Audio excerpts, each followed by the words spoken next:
आप देख रहे हैं अल्फा डिफेंस हिंदी में आपका स्वागत है।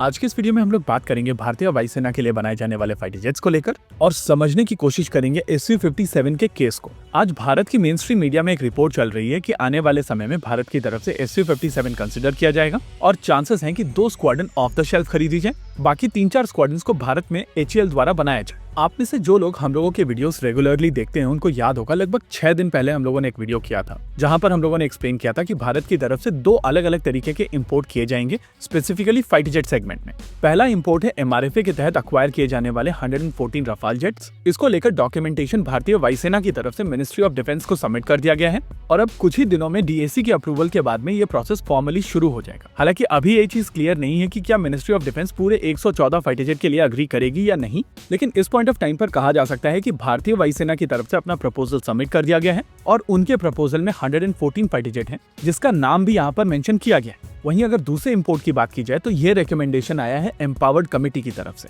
ऑपरेशन सिंदूर के बाद में एम्पावर्ड कमेटी की तरफ से एक रिकमेंडेशन दिया गया था जिसके हिसाब से 3 से 4 स्क्वाड्रन में Su-57 या F-35 में से एक fighter jet technological edge maintain करने के लिए भारत को अक्वायर करना चाहिए। हालांकि इस रिकमेंडेशन में एयरक्राफ्ट के नाम नहीं है, लेकिन कहा गया है कि 5th जनरेशन एयरक्राफ्ट को बाहर से अक्वायर करना चाहिए। और अगर भारत के अवेलेबल ऑप्शंस की बात की जाए तो ये ऑप्शंस आते हैं Su-57 और F-35 लाइटनिंग II। अच्छा, यहाँ पर भारत की तरफ से जो इंपोर्ट किए जाएंगे उसके साथ में कुछ और चीजों को भी लिंक किया गया, जैसे फ्रांस की तरफ से 114 रफाल फाइटर जेट्स के साथ में इंजन को लिंक किया गया है।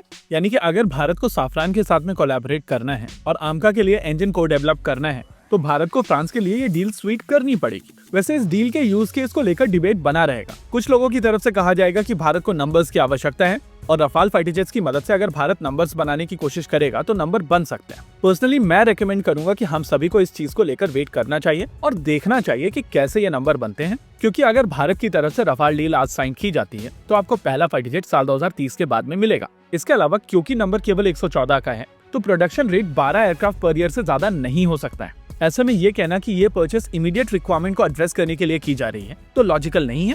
हाँ, अगर आप ये कहते हैं कि इंजन के लिए ये डील बहुत जरूरी है और आपको फ्रांस को कुछ ना कुछ देना पड़ेगा तो वहां पर सेंस बनता है। दूसरी चीज, इस डील के कॉस्ट को लेकर कई सारे लोगों की तरफ से क्वेश्चन आया था कि हम लोग किस बेसिस पर कह रहे हैं कि ये डील 30 से 40 बिलियन तक पहुंच जाएगी। 9 साल पहले जो 36 रफाल फाइटर जेट्स की डील हुई थी उसको बेसलाइन लेकर अगर आप 114 फाइटर जेट की डील आज साइन करते हैं तो आपकी लागत आएगी $25 बिलियन।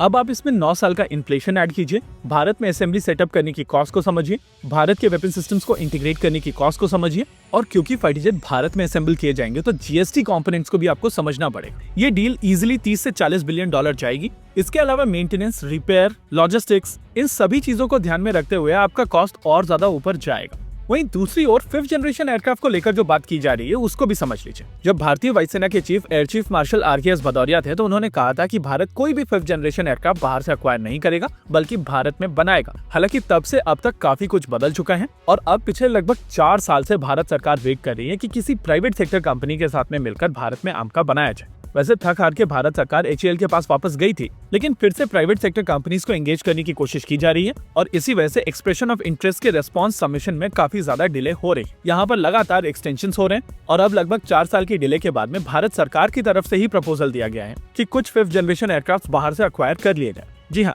ये रिकमेंडेशन आई है एम्पावर्ड कमेटी की तरफ से जो मिनिस्ट्री ऑफ डिफेंस की है। वैसे अगर हम लोग चीजों को स्पेकुलेट करने की कोशिश करें तो ऐसा लगता है कि ये प्रोविजन बनाई गई थी F-35 के लिए ताकि US के लिए कुछ चीजों को स्वीट किया जा सके, लेकिन जैसे US और भारत के बीच में इस समय रिलेशन चल रहे हैं उसको ध्यान में रखते हुए Su-57 एक बार्गेन चिप के तौर पर यूज किया जा सकता है। एनीवेज, ये चीज हम लोग पहले भी बता चुके हैं और दोबारा बता रहे हैं कि भारत सरकार की तरफ से 2 अलग अलग तरीके के फाइटर जेट बाहर से इम्पोर्ट करने की कोशिश की जा रही है। होप यहाँ पर एक क्लैरिटी मिली होगी। इसी के साथ आज के इस वीडियो में रखते हैं केवल इतना ही। वीडियो को अंत तक देखने के लिए धन्यवाद। देखते रहिए अल्फा डिफेंस। जय हिंद।